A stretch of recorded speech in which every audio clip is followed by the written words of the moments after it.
fighting for our wages, fighting for our health care.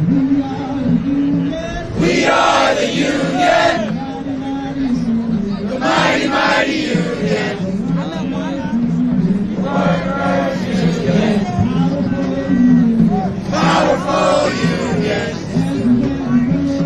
Everywhere we go, people want to know who we are, so we tell them we are the union, the mighty, mighty union, fighting for our families, fighting for our immigrants, fighting for our Please don't forget to like, follow, and subscribe to Status Coup News. And if you're able to, please do consider supporting our work by becoming a paid member. You can do that for as little as $5 a month. And you can join at statuscoup.com/join. You won't find coverage like this anywhere else. And, you know, it requires resources to go out and cover these kinds of things, these protests and rallies, and talk to people on the ground. So if you can, please do consider supporting us. People united will never be defeated. United will never be defeated. The people united will never be defeated. The people united will never be defeated. The people united will never be defeated. The people united will never be defeated. I believe that. I believe that we will. I believe that we will. I believe that we will win. I believe that we will win. I believe that we will win. I believe that we will win. I believe that we will win. I believe that we will win. I believe that we will win. I believe that we will win. I believe that we will win. I believe that we will win. I believe.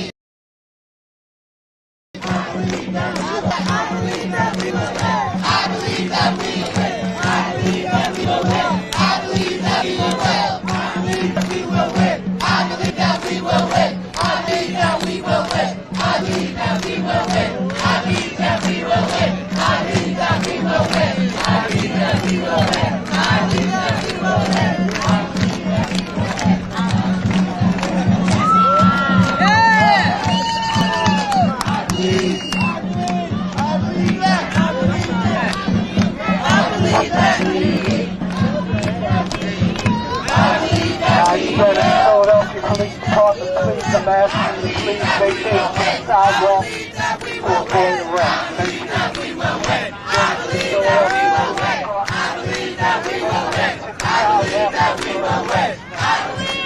you. So Philadelphia police issuing another warning to protesters that if they don't move, they are risking arrest.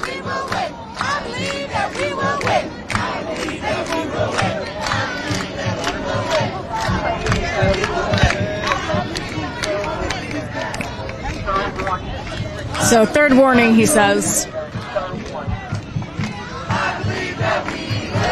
Not sure how many warnings before arrest start.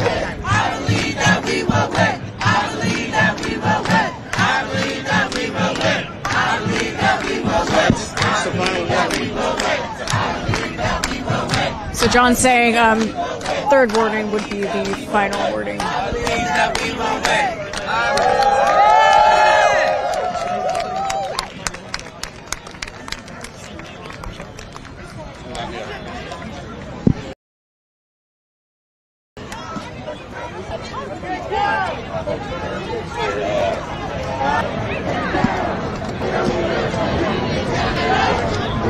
So we'll see the cops down there. Once they start looking this way, that's when Okay, so as you can see on the live stream, there is a line of cops with bikes waiting for when the arrest starts. So once they start making their way over here, we expect to see some arrest of the protesters that are on Broad and Vine Street in front of the entrance to the highway, so Interstate 95 and Interstate 676.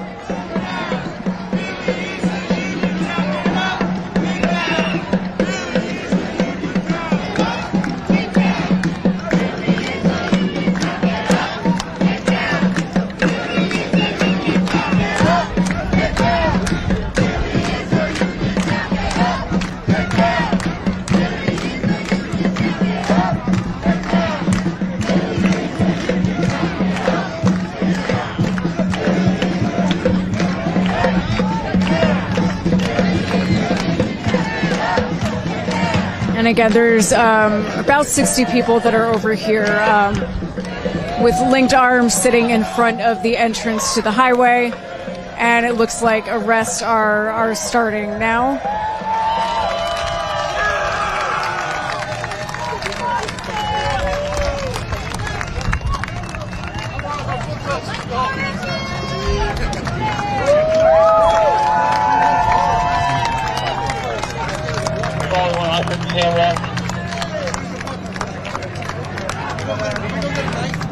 I'm walking my dog.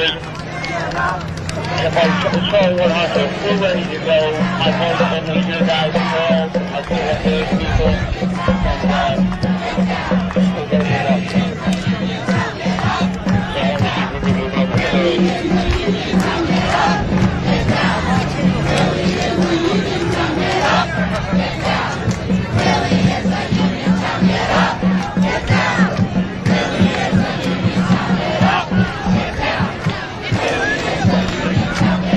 So I'm sure you can see on the live stream, this protester that the two cops are talking to has a broken arm.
Hey, hi. Sorry to startling you.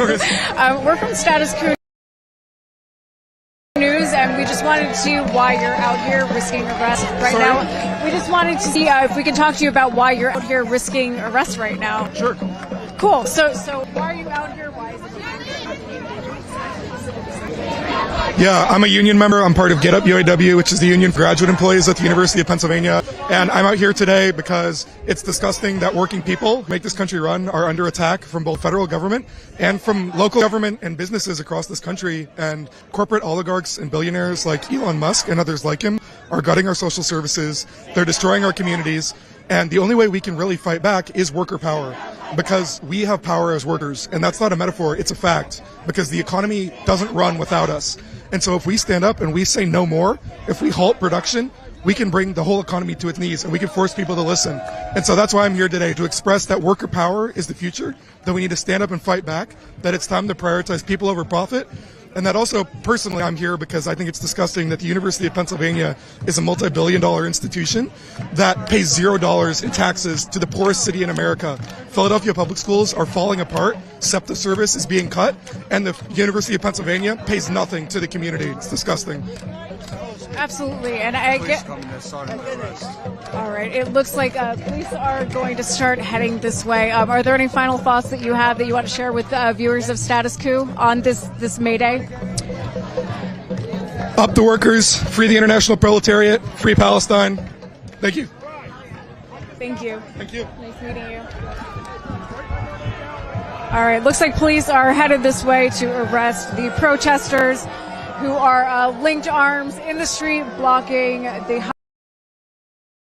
highway, so Interstate 5 and 676.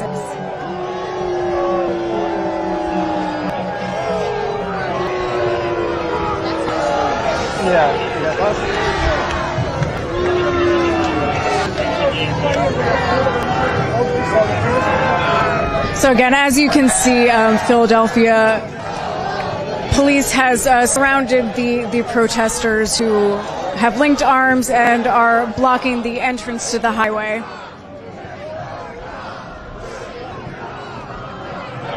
Perfect body. Excellent.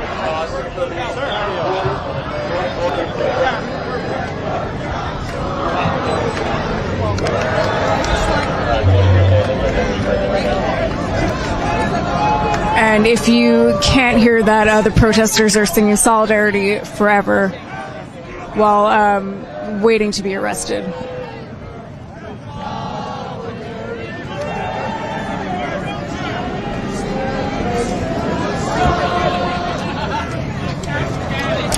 Ben, you need to back up, please.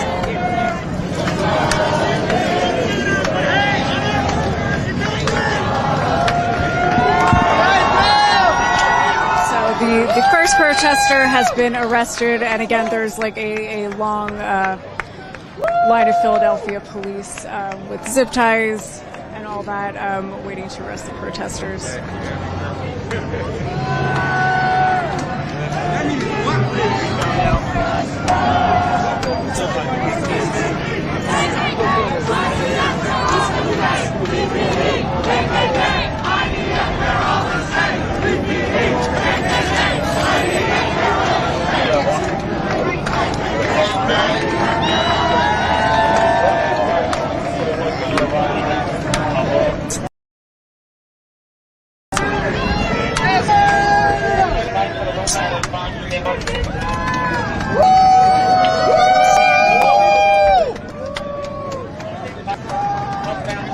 The third protester is being arrested right now, as you can see on the live stream.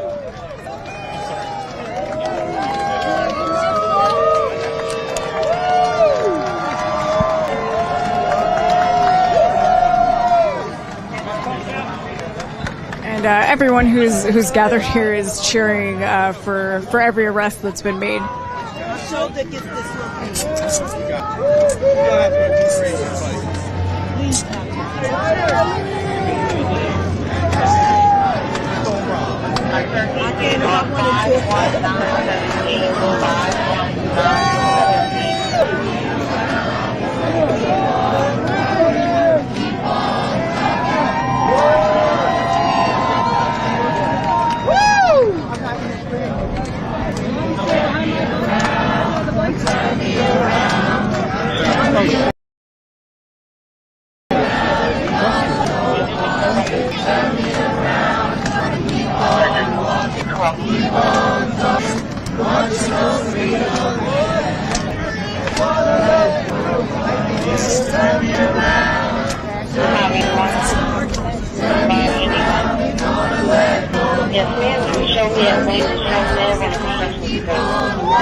Let's go, Jeffrey!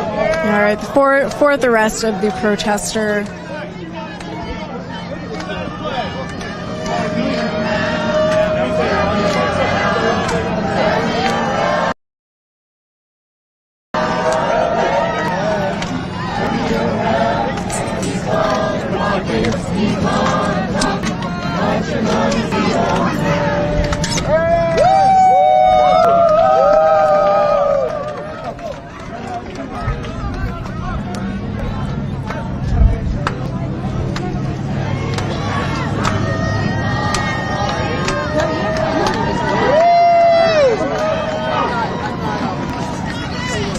Hey Sarge, give me 2 of your bikes, and when you talk to your buddy, can you give me 2 of his bikes and just help Crystal Melendez? She needs a little bit of a barrier farther up to keep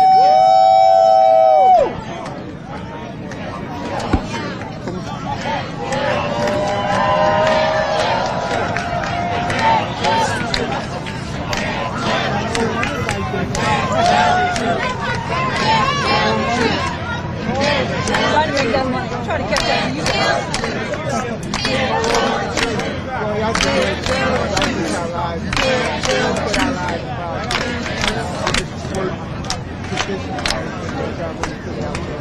What hotel do you work at? What hotel do you work at? I was doing a politician. I'm a rowdy. Okay, the 5th arrest is being made right now. And again, we started with about 60 protesters here. And we're down 5. I know I've seen you at the rallies. Yeah, and I think last time I saw you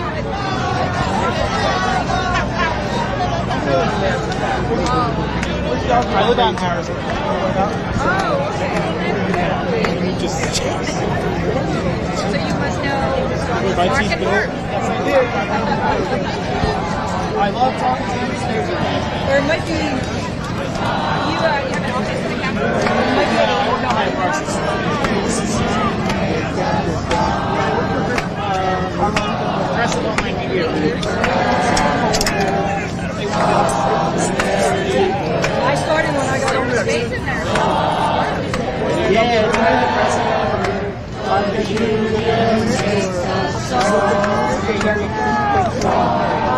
I believe this is the 8th arrest. And 9th, as you can see, people are just kind of being, carried away to the bus. Got 2 or 3 from them. Sounds like a really recent door.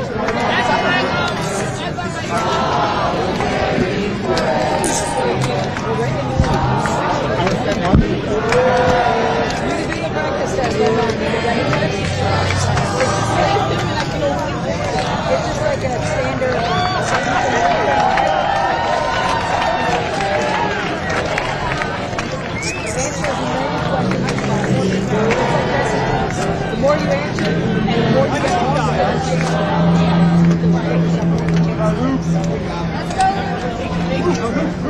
I like read a question, like, I don't know what that word means. Just take a good educated guess, go to the next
I believe that we will win.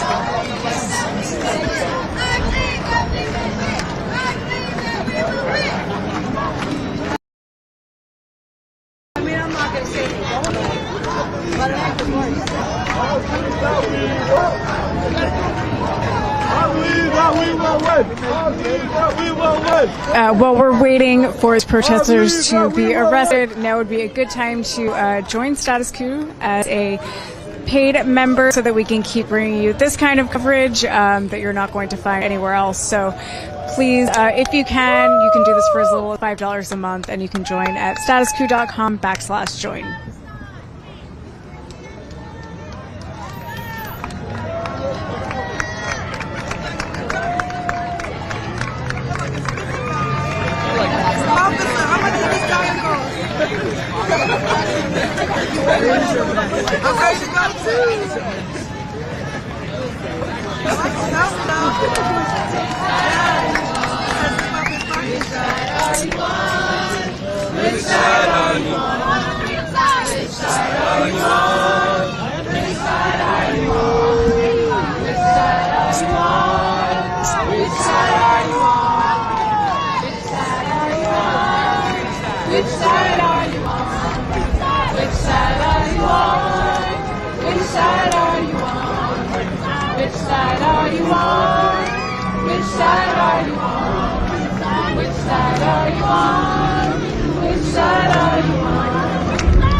So we tell them. We are the union. We are the union. Mighty, mighty union. The mighty, mighty union. Mighty, mighty union. Mighty, mighty union.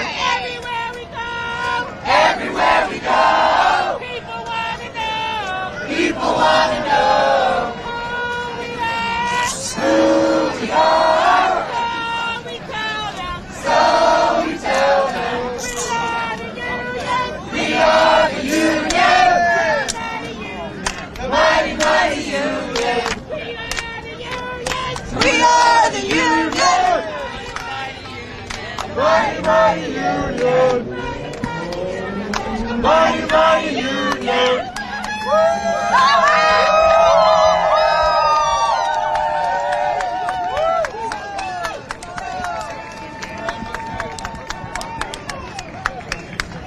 Say what? Ain't no power like the power of the people, because the power of the people don't stop. Say what? Ain't no power like the power of the people, because the power of the people don't stop. Say what? Ain't no power like the power of the people, because the power of the people don't stop. Say what? Ain't no power like the power of the people, because the power of the people don't stop. Say what? Say what?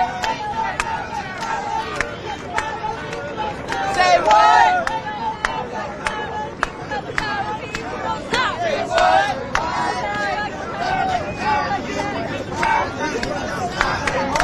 Ain't no power like the power of the music, and the power of the music don't stop. Say what? Rendition. Say what? Because the power of the music don't stop. Say what? Power of the people don't stop. Ain't no power like the power of the people, because the power of the people don't stop. Ain't no power like the power of the people, because the power of the people don't stop. Ain't no power like the power of the people, because the power of the people don't stop.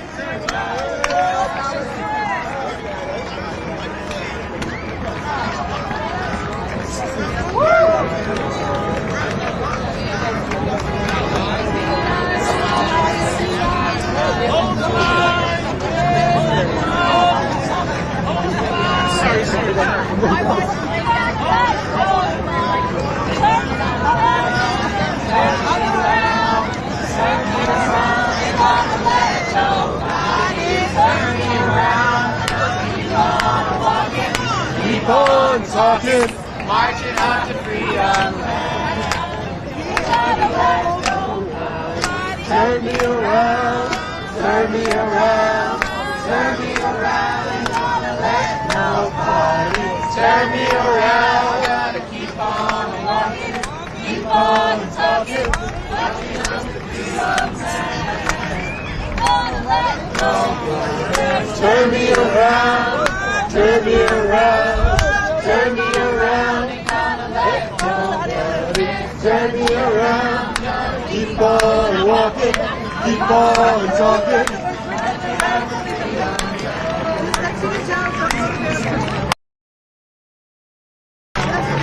Turn me around, turn me around. I believe that. I believe that we will. I believe that we will win. I believe that we will win. I believe that we will win. I believe that we will win.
like a tree.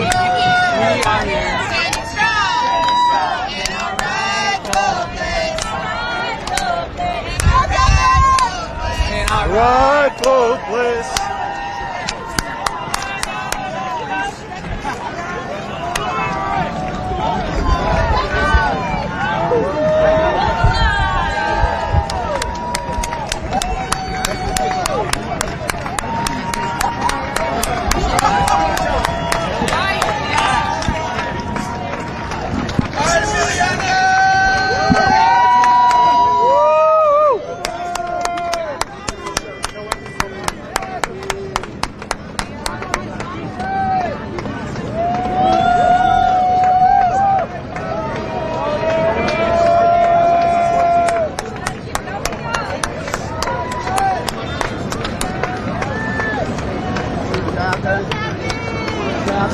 So Tiffany, that we've spoken to a few times now today, is about to be arrested.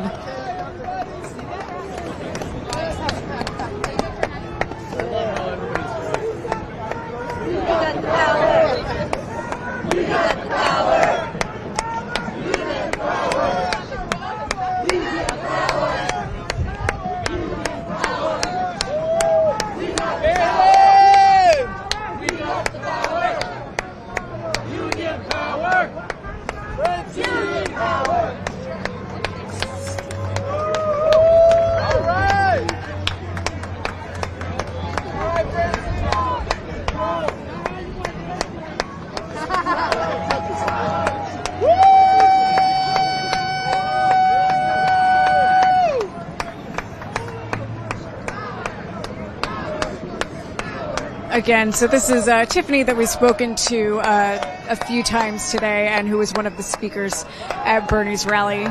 And she is being arrested and walked off by police right now.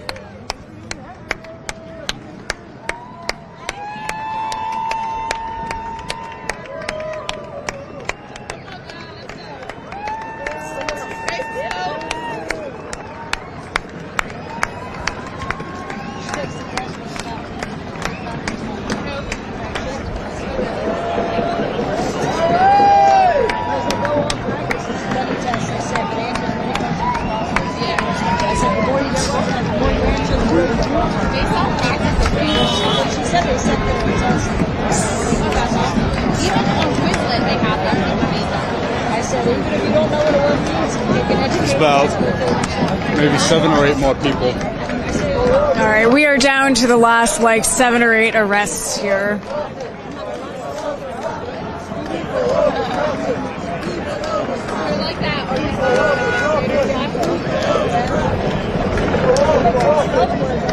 All the Status Coup people? Yeah. You guys are awesome. Oh, thank you very much. So Appreciate we that. appreciate it. Thank you.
All right, so again, we're down to the last few arrests right now.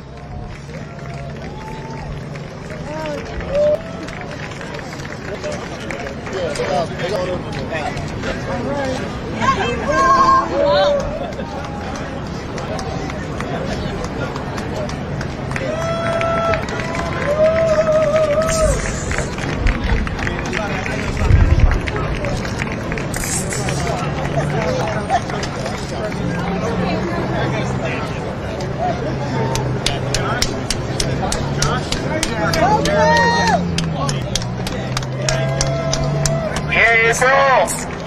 EC-47. That's my president. Need the public.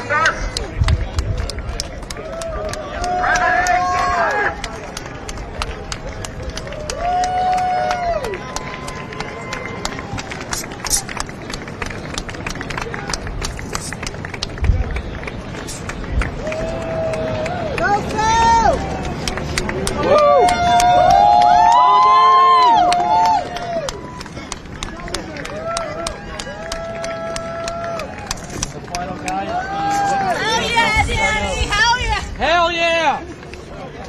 All right, last arrest happening right now.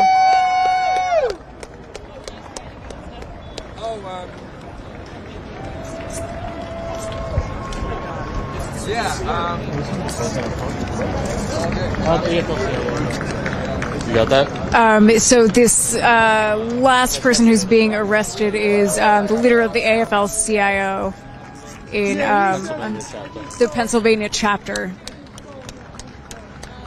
All right, so when they take them away, we just got to follow them to the bus.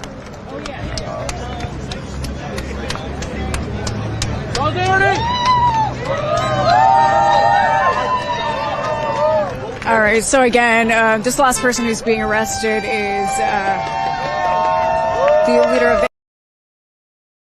AFL-CIO chapter.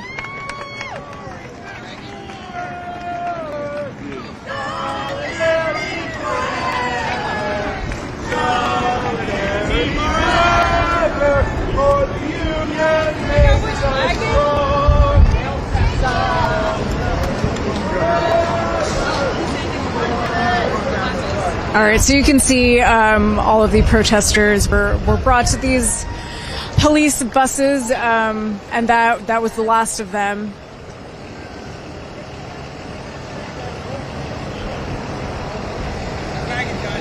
All right. That's it.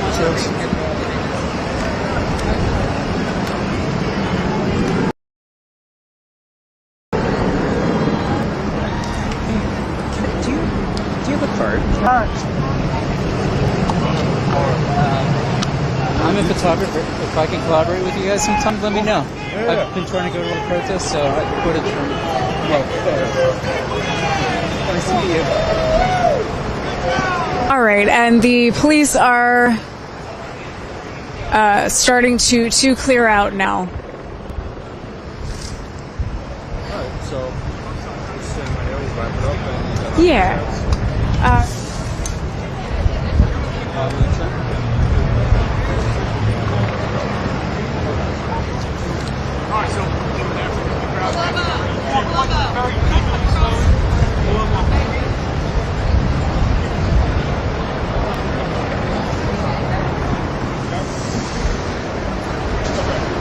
Take an action shot. Thank you. Bye.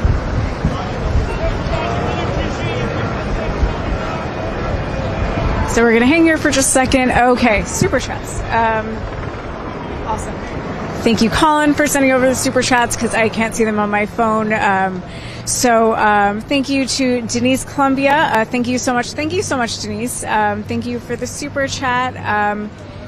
Beach Heen, thank you for covering this important march. And thank you for gifting 3 YouTube memberships. And thank you to new website member Kelly. And donations, $25 from Annie. Thanks for fearlessly producing real investigative journalism. It is our pleasure, Annie, and thank you for the donation. And $25 from Karen. Thank you so much, Karen. And I think that might be it for super chats. So we're gonna close out now. Thank you to everyone who is still watching the live stream. Thank you to everyone who watched earlier. So again, John and I were on the ground covering Bernie's Fight the Oligarchy tour in Philadelphia. It's been a beautiful day. It's been a beautiful, very long day, which ended with about 60 arrests. About 60 protesters were engaged in an act of civil disobedience by blocking the highway. And again, if you've been watching, you saw that they were all just arrested, and that kind of capped off the day. So again, I think John and I are going to hopefully go find some food somewhere and enjoy the nice weather in Philadelphia. And we'll be back tomorrow. So we will be in Harrisburg tomorrow for, again, Bernie's Fight the Oligarchy tour. And then we will be in Bethlehem on Saturday. So stay tuned for those. Again, thanks for everyone who watched, and we'll see you soon. Bye.